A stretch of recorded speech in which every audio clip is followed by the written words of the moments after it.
نحمده ونستعينه ونستغفره ونعوذ بالله من شرور أنفسنا ومن سيئات أعمالنا من يهده الله فلا مضل له ومن يضلل فلا هادي له وأشهد أن لا إله إلا الله وحده لا شريك له وأشهد أن محمدا عبده ورسوله أما بعد فإن خير الحديث كتاب الله وخير الهدي هدي محمد صلى الله عليه وسلم وشر الأمور محدثاتها وكل محدثة بدعة وكل بدعة ضلالة وكل ضلالة في النار.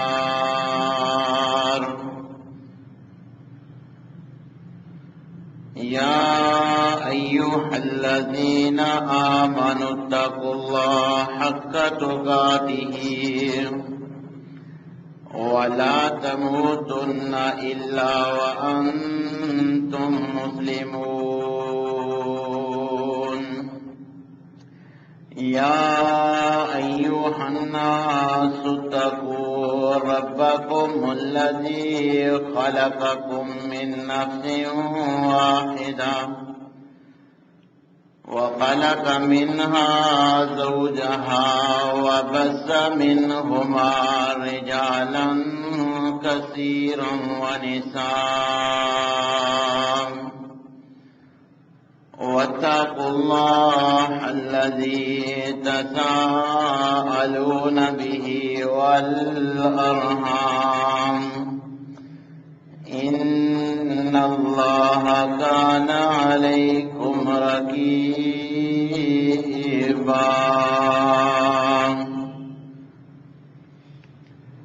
يا أيها الذين آمنوا اتقوا الله وقولوا قولا سديدا يصلح لكم أعمالكم ويغفر لكم ذنوبكم ومن يطع الله ورسوله فقد فاز فوزا عظيما. أما بعد فأعوذ بالله السميع العليم من الشيطان الرجيم من حمده ونفخه ونفسه. بسم الله الرحمن الرحيم.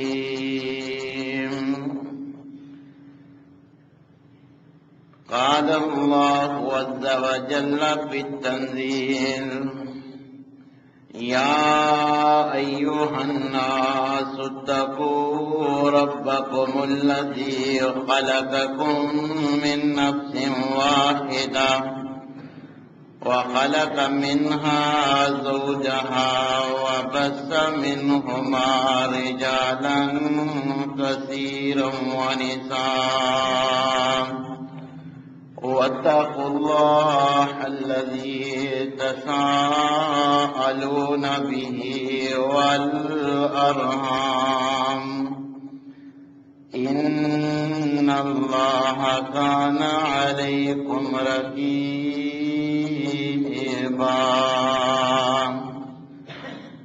وقال النبي صلى الله عليه وسلم: خیرکم خیرکم لأہلی وانا خیر لأہلی۔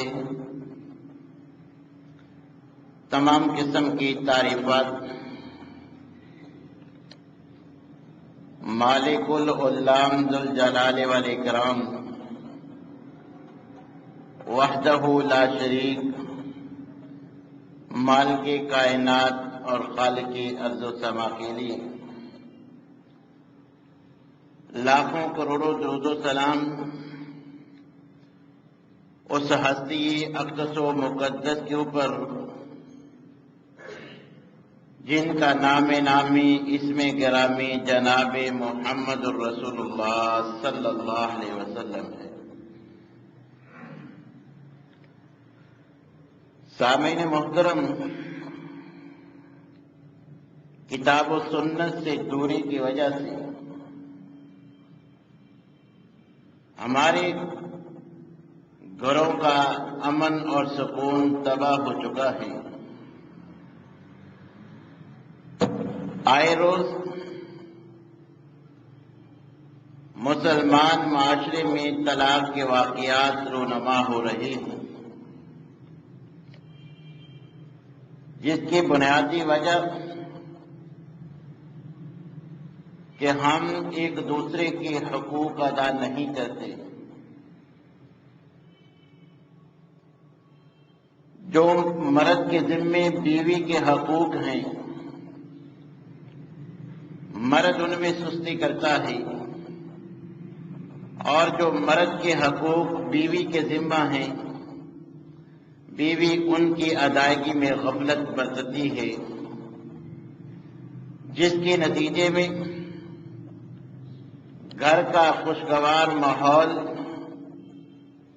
زیادہ دیر تک خوشگوار نہیں رہتا، اور بعض مواقع پر چند ماہ اور چند دن یہ سفر چلتا ہے۔ تو اگر ہم چاہتے ہیں کہ ہمارے گھروں میں امن، سکون، پیار اور محبت پیدا ہو، تو ہمیں ایک دوسرے کے جو حقوق ہیں ان کو احسن انداز میں ادا کرنا چاہیے۔ بیویوں کے خاوند کے ذمے جو حقوق ہیں، کتاب و سنت کی روشنی میں آپ گزشتہ خطبہ جمعۃ المبارک میں سن چکے ہیں۔ اگر مسلمان خاوند کتاب و سنت کی اتباع کرتے ہوئے عورت کے وہ حقوق ادا کرتا ہے، تو عورت کا بھی حق بنتا ہے کہ اگر وہ گھر کا ماحول خوشگوار دیکھنا اور برقرار رکھنا چاہتی ہے، تو شرعی لحاظ سے جو خاوند کے حقوق اس کے ذمہ ہیں اسے بھی احسن انداز میں ادا کرنا چاہیے۔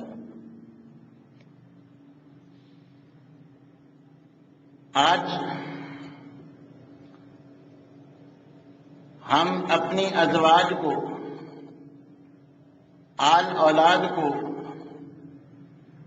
لہو و لعب کی،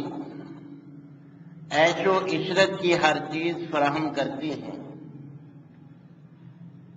اگر کچھ نہیں کرتے تو ان کو کتاب و سنت کی تعلیم سے بہرہ بند نہیں فرماتے۔ دنیاوی اور کھانے پینے کی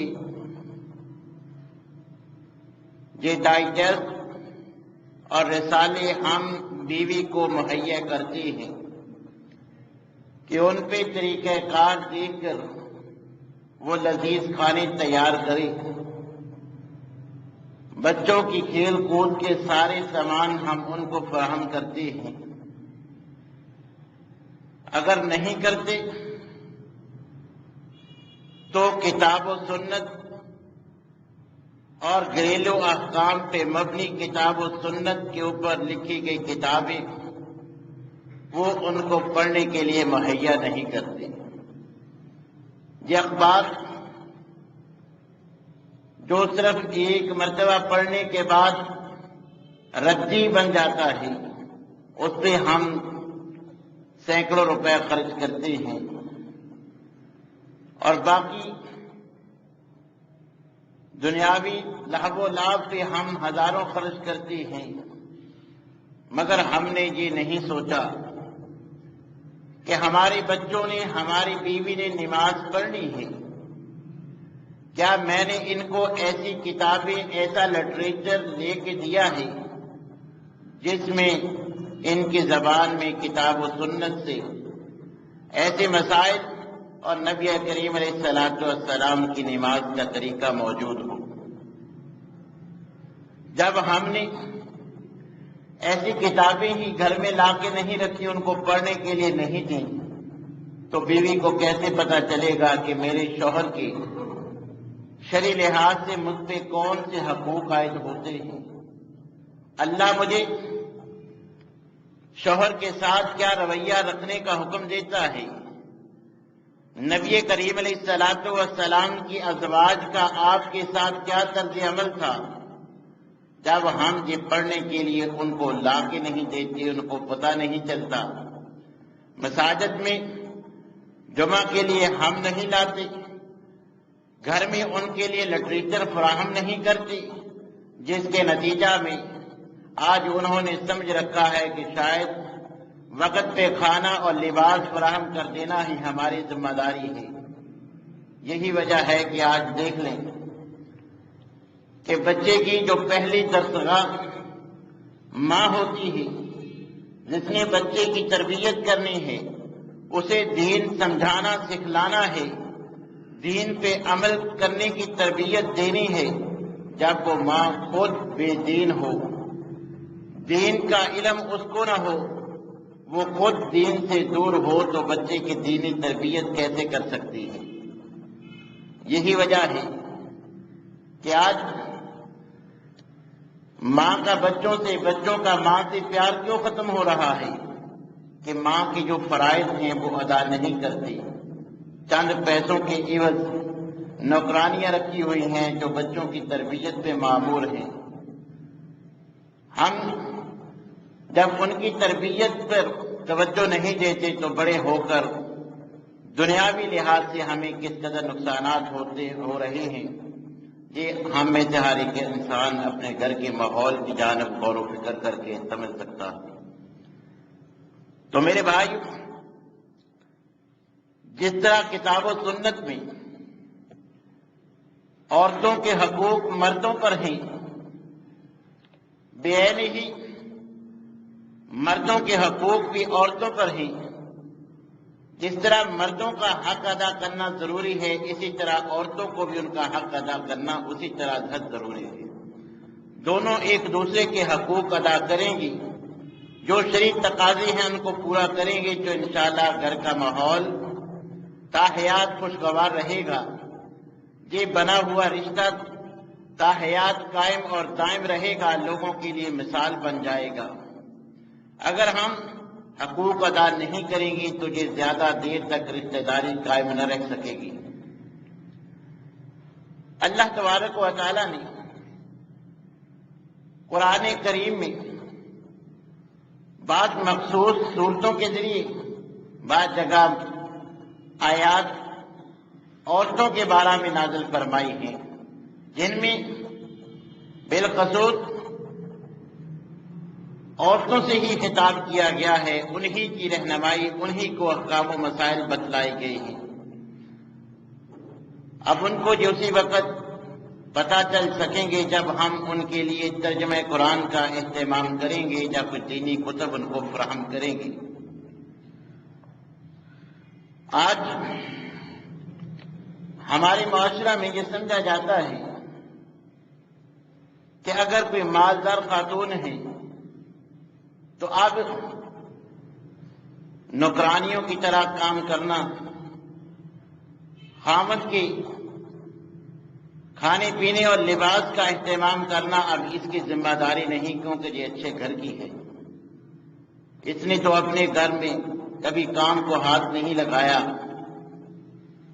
ان کے اپنے گھر میں کئی نوکرانیاں تھیں،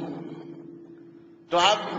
وہ سمجھتی ہے کہ یہ خامد کی ذمہ داری ہے کہ اپنی ضرورتیں پوری کرنے کے لیے وہ ان نوکرانیوں کا انتظام کرے۔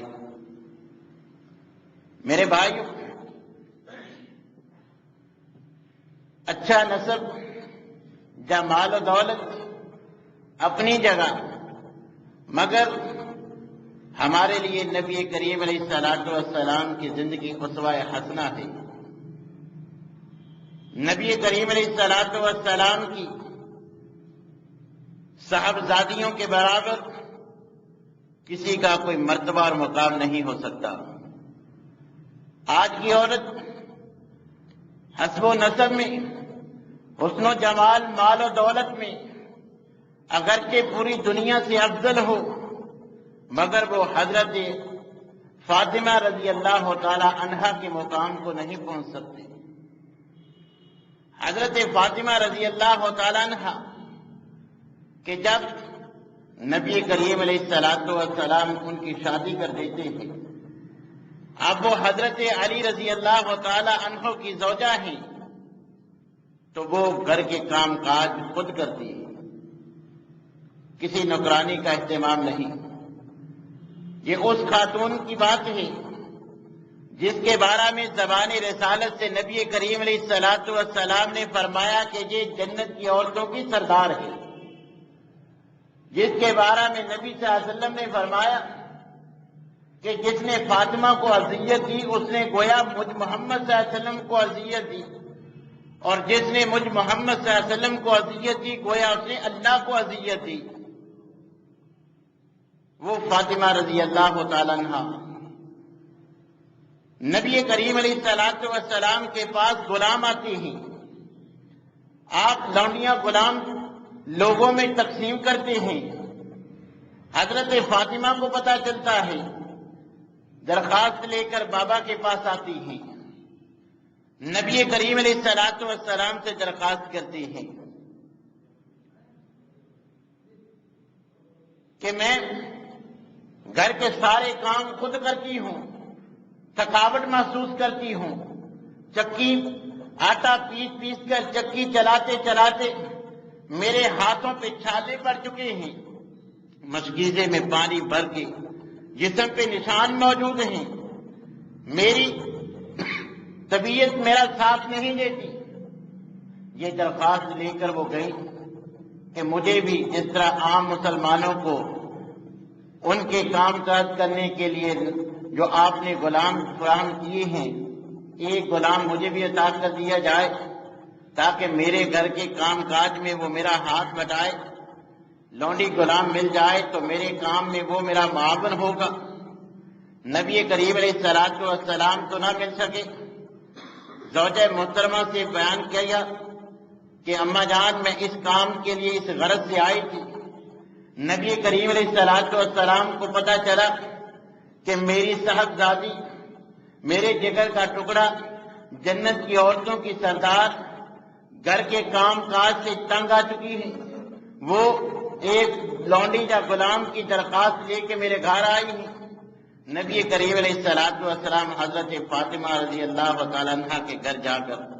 ان کو تسلی دیتے ہیں، کہا بیٹا میں تمہیں ایسا وظیفہ بتا دیتا ہوں، سارا دن تم کام کرتی ہو، تھک جاتی ہو، ہاتھ چھل ہو چکی ہیں،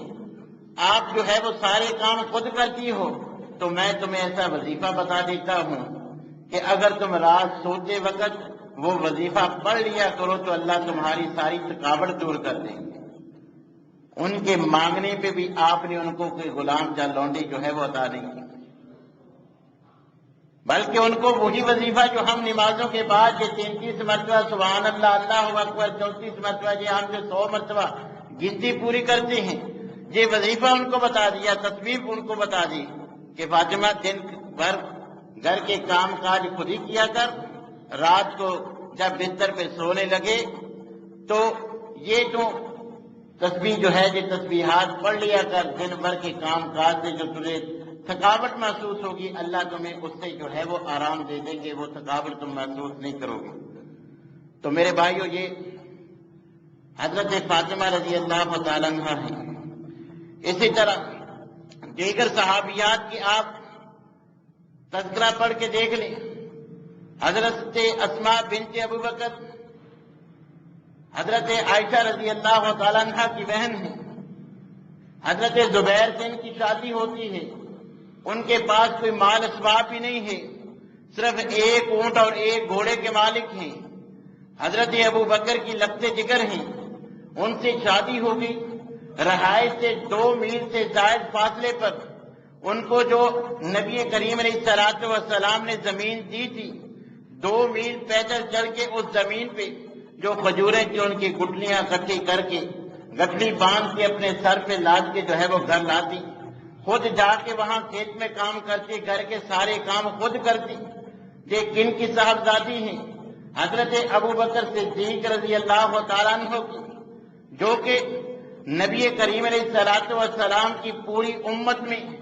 سب سے افضل ترین انسان ہیں. آج مالدار کی بیٹی سمجھتی ہے کہ خاوند کی استری کرنے کے لیے کپڑے جو ہے وہ مجھے ملازمہ چاہیے, یہ میری ذمہ داری نہیں, کیونکہ میں مالدار ہوں, اچھے گھرانے سے میرا تعلق ہے. تو اسے سوچنا چاہیے کہ وہ کتنا بھی مالدار کی بیٹی کیوں نہ ہو, حضرت فاطمہ اور حضرت اسماء بنت ابی بکر کا مقابلہ نہیں کر سکتی.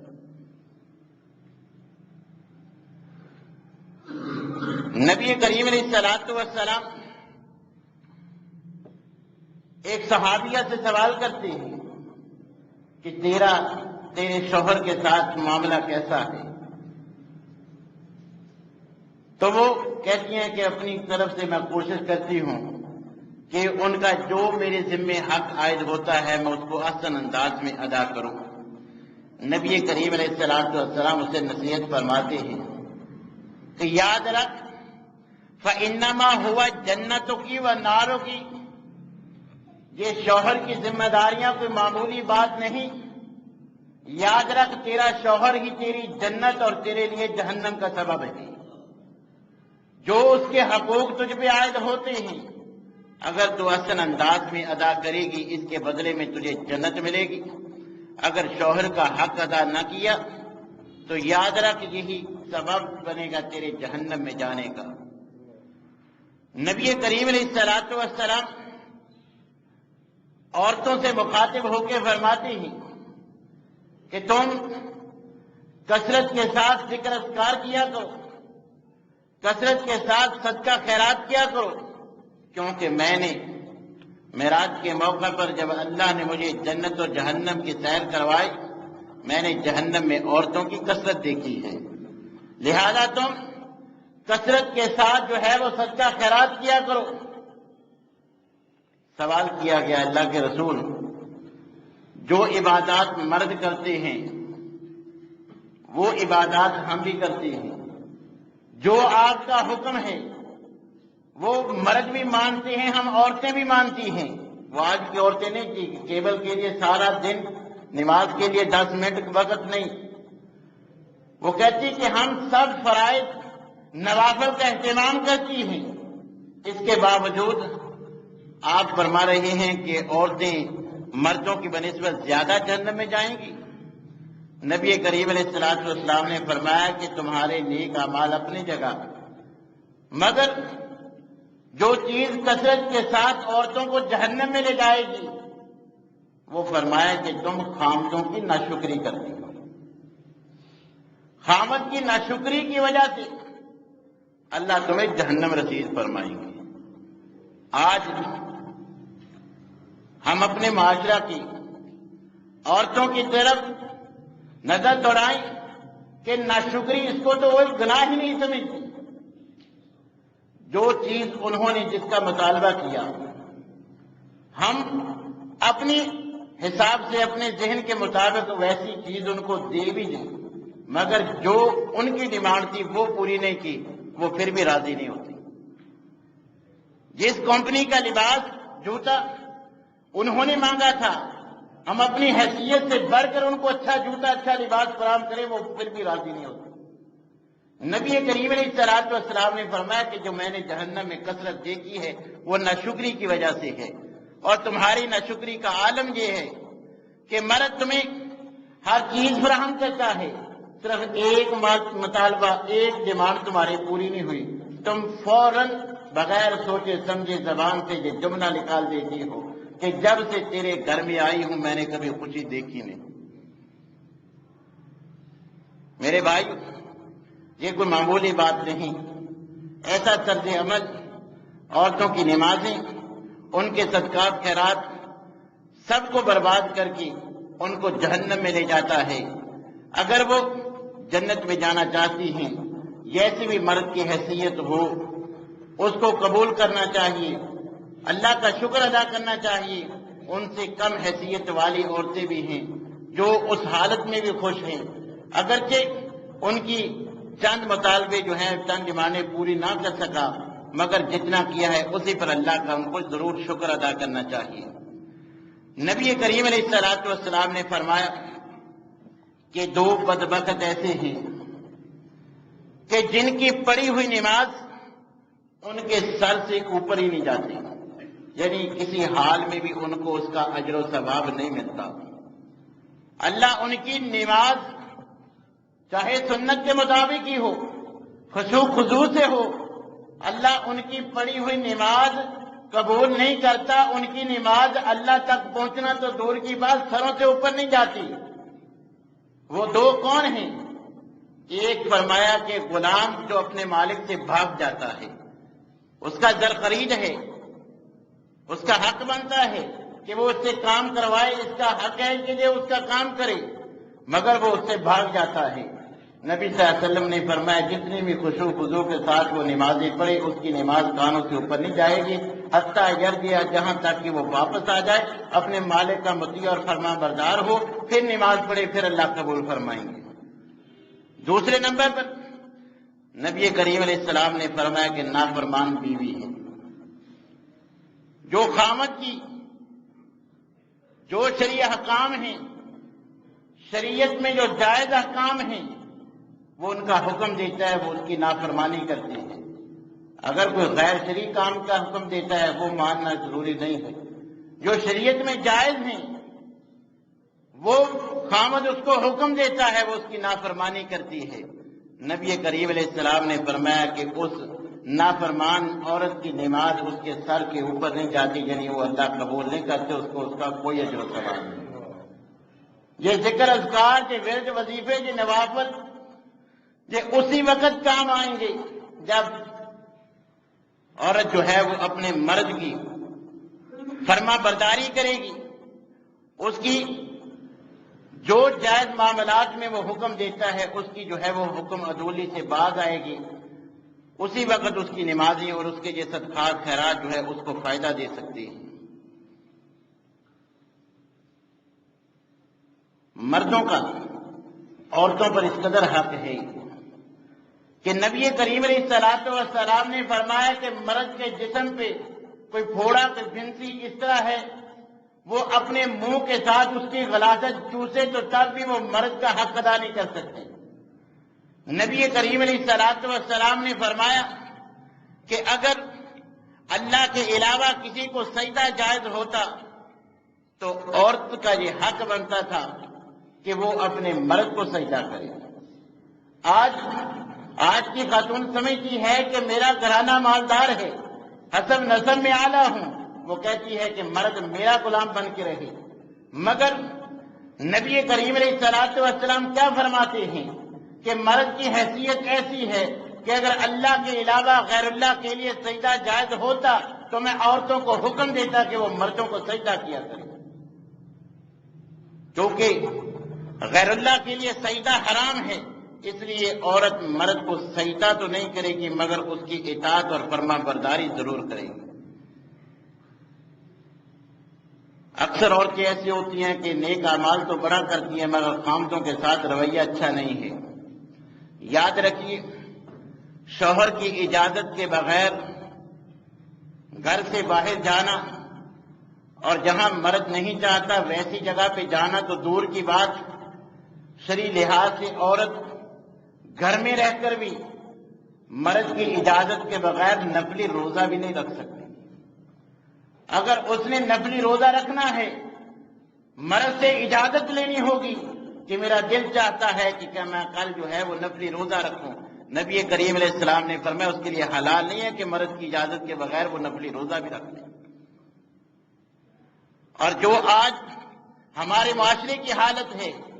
نبی کریم علیہ السلام نے فرمایا کہ جو مرد کی اجازت اور پسند کے بغیر گھر سے باہر نکلتی ہے، جب تک گھر میں واپس نہیں آتی فرشتے اس پر لعنت بھیجتے ہیں. اور نبی کریم علیہ السلام نے فرمایا کہ جب بھی مرد عورت کو حکم دے، اگرچہ وہ تندور پہ روٹیاں لگا رہی ہے، اونٹ کے کجاوے پہ سوار کسی کام میں مصروف ہے، نبی صلی اللہ علیہ وسلم نے فرمایا وہ کام چھوڑ کر پہلے مرد کی بات مانے. اور رات کو جب مرد اس کو بلائے، اگر وہ انکار کرتی ہے، نبی صلی اللہ علیہ وسلم نے فرمایا صبح تک اللہ کے فرشتے اس پر جو ہے وہ لعنت کرتے رہتے ہیں. یہ ہے میرے بھائیوں عورتوں کے لیے شرعی حکم کہ وہ مردوں کی ہر جائز معاملے میں اتباع اور فرما برداری کریں. اگر وہ عورت کی نافرمان ہوں گی تو نبی کریم علیہ السلام نے فرمایا کہ اللہ تبارک و تعالیٰ ایسی عورت سے ناراض ہیں، اس کو ناپسند سمجھتے ہیں کہ جو اپنے شوہر کی نافرمانی کرتی ہیں. اسی طرح نبی کریم علیہ السلام نے فرمایا کہ اگر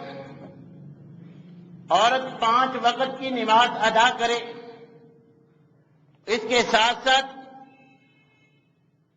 وہ رمضان المبارک کے روزے بھی رکھے اور اس کے ساتھ وہ خاوند کی اطاعت بھی کرے، اپنی شرمگاہ کی حفاظت بھی کرے، تو جنت کے سبھی دروازے اس کو پکاریں گے کہ جنت سے جس دروازے سے چاہے وہ داخل ہو کے جنت میں داخل ہو جائے. یعنی 5 نمازی، رمضان کے روزے، اس کے ساتھ یہ 2 شرطیں اور بھی ہیں. اگر عورت نے جنت میں جانا ہے نماز روزہ تو کرنا پڑے گا، اس کے ساتھ ساتھ صرف نماز روزہ کافی نہیں، شرمگاہ کی حفاظت بھی کرے، خاوند کی اطاعت بھی کرے. اگر خاوند کی اطاعت کرے گی، شرمگاہ کی حفاظت کرے گی، پھر اس کی نمازیں اور اس کے روزے اس کو فائدہ دیں گے، تب وہ جنت کے جس دروازے سے چاہے جنت میں داخل ہو سکتی ہے. اگر نماز روزے پہ پوری توجہ مگر جو ہے وہ شوہر کی نافرمان ہے، شرمگاہ کی حفاظت نہیں کرتی، اس کی نماز روزے بھی اس کو میرے بھائیوں جنت میں نہیں لے جا سکتے. نبی کریم علیہ السلام نے فرمایا کہ انا خیر لأہلی، اپنی مثال یہ کہ فرمایا کہ میں اپنے گھر والوں کے لیے بیویوں کے ساتھ میرے معاملات بہترین ہیں. آخری خطبہ حج کے موقع پر نبی کریم علیہ السلام لاکھوں مسلمان موجود ہیں، ان میں وصیت اور نصیحت فرماتے ہیں کہ غلاموں کے ساتھ اچھا سلوک اور اپنے گھریلو معاملات میں بھی شوہر کو چاہیے بیوی کے حقوق ادا کرے، بیوی کو چاہیے کہ شوہر کے حقوق ادا کرے. اور ساتھ بتلا بھی دیا کہ جس طرح پسلی ٹیڑھی ہوتی ہے عورتیں اسی طرح ٹیڑھی طبیعت کی ہوتی ہیں، اگر تم اس کو سیدھا کرنا چاہو گے توڑ بیٹھو گے. گھر کا ماحول اتنا حساس ہوتا ہے کہ اگر کوئی ایک ضد ہے، ایک ہی دوسرے کو اپنی ضد پہ نہیں قائم رہنا چاہیے بلکہ اصلاح کا پہلو نکال لینا چاہیے. آج ہمارے گھروں کا ماحول اسی وجہ سے خراب ہے. ہم اسی لیے خوشیوں کو ترستے ہیں کہ ہم بیویوں کے حقوق ادا نہیں کرتے اور بیویاں ہمارے حقوق ادا نہیں کرتی، جس کے نتیجے میں گھروں کا ماحول اور آئے روز کی طلاق کے معاملات اور یہ بار بار جو ہے وہ ناراض ہو کر اپنے میکے چلے جانا، یہ سسرال اور دوسروں کے جو جھگڑے یہ سارے اسی وجہ سے ہیں کہ خاوند بیوی کے حقوق ادا نہیں کرتا اور بیوی جو ہے وہ خاوند کے حقوق ادا نہیں کرتی. اور اگر بیوی خاوند کے حقوق ادا کرے گی اللہ تبارک و تعالیٰ اس کو جنت بھی عطا فرمائیں گے اور اللہ تبارک و تعالیٰ دنیا میں بھی اس کو یہ شرف بخشیں گے کہ اس کے گھر میں خیر و برکت ہوگی. جس گھر میں بیوی اطاعت گزار ہے اللہ تبارک و تعالیٰ اس گھر پہ جو ہے اپنی رحمتوں کی برکھا برساتے ہیں. جس گھر میں بیوی نافرمان ہے اور اسی طرح نبی صلی اللہ علیہ وسلم نے فرمایا کوئی یتیم ہے اس کے ساتھ برا سلوک کیا جاتا ہے، اس گھر سے اللہ کی رحمتیں بھی ختم ہو جاتی ہیں. تو میرے بھائیوں، مردوں کو چاہیے کہ وہ عورتوں کے حقوق ادا کریں اور عورتوں کو چاہیے کہ وہ مردوں کے حقوق ادا کریں۔ اور سب سے ضروری بات جو میں نے پہلے بھی عرض کی ہے کہ آج ہمارے گھروں کا ماحول اس لیے خراب ہے کہ ہم گھر والوں کی کتاب و سنت کے مطابق تربیت نہیں کرتے۔ ہم ان کے لیے ایسا لٹریچر ان کو فراہم نہیں کرتے جس کے ساتھ وہ جان سکیں کہ ہمارا دین ہمیں کیا حکم دیتا ہے کہ شوہر کے ساتھ کیا رویہ رکھنا ہے۔ ہم ان کے لیے انٹرنیٹ ٹی وی ساری چیزیں جو ہے وہ دنیاوی ان کا جو ہے وہ سامان ان کو فراہم کرتے ہیں۔ ہر طرح کی سہولتیں اے سی جنریٹر سب کا انتظام کرتے ہیں، صرف اس چیز کا انتظام نہیں کرتے جس کا اللہ نے ہمیں حکم دیا ہے۔ اللہ تبارک و تعالیٰ کیا فرماتے ہیں؟ قُوا أَنفُسَكُمْ وَأَهْلِيكُمْ النَّارَ، اپنے آپ کو بھی جہنم کی آگ سے بچاؤ اور اپنے گھر والوں کو بھی۔ ہم ٹی وی لا کے دیتے ہیں، کیبل لگوا کے دیتے ہیں، انٹرنیٹ لگواتے ہیں، ہم ان کو جو ہے وہ ڈائجسٹ خرید کے دیتے ہیں، یہ ساری چیزیں ان کو فراہم کرتے ہیں، زیب و زینت کی ساری کریمیں ان کو دیتے ہیں، مگر میرے بھائیو اللہ تبارک و تعالیٰ نے جو ہمیں حکم دیا ہے کہ خود بھی جہنم کی آگ سے بچنا ہے اور اپنے گھر والوں کو بھی جہنم کی آگ سے بچانا ہے،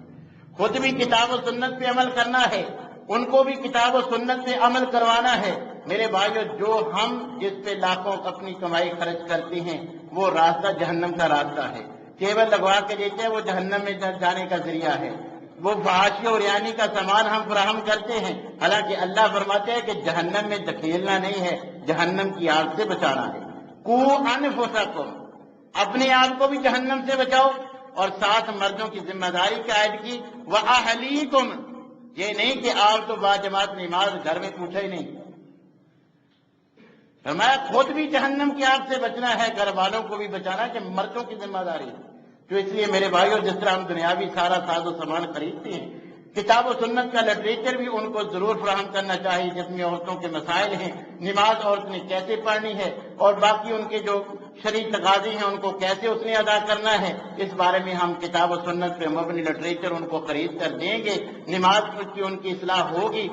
قرآن کا ان کو ترجمہ پڑھائیں گے، اس کے بعد ہی وہ کتاب و سنت پہ عمل کر سکیں گے، اللہ کا یہ حکم جو ہے وہ پورا ہو سکے گا کہ ہم خود بھی جہنم کی آگ سے بچ جائیں گے، ان کو بھی بچا لیں گے۔ اللہ تبارک و تعالیٰ سے دعا ہے کہ اللہ تعالیٰ ہر خامد کو بیوی کے اور ہر